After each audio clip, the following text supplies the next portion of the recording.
きました。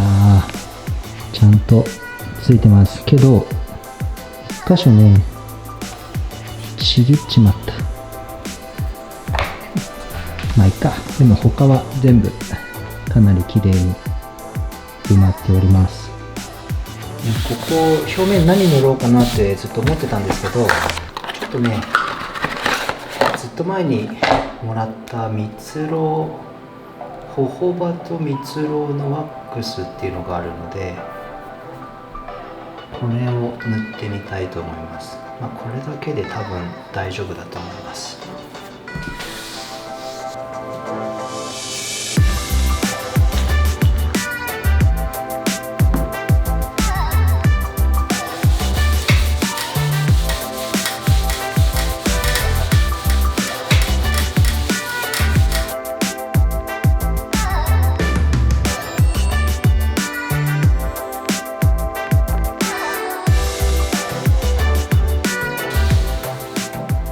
よし、なんかやっとウォルナットっぽい色になってきたね。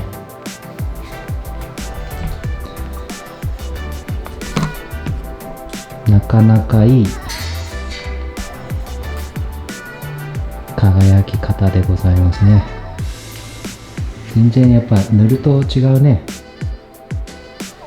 塗ってないの、塗ったの、いいね。とりあえず1台天板だけ完成しました。でもう1台同じことをします。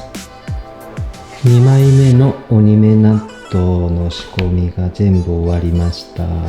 今回は全部綺麗に埋まっております。コツをつかんできました。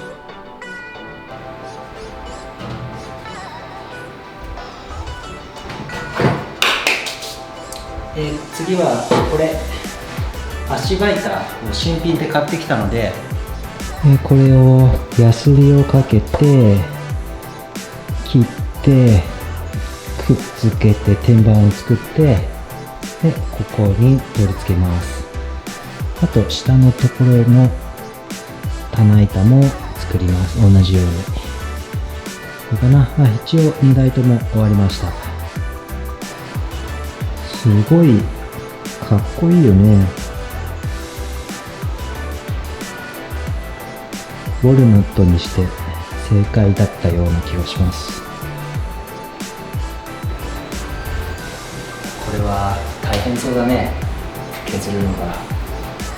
明日やろう。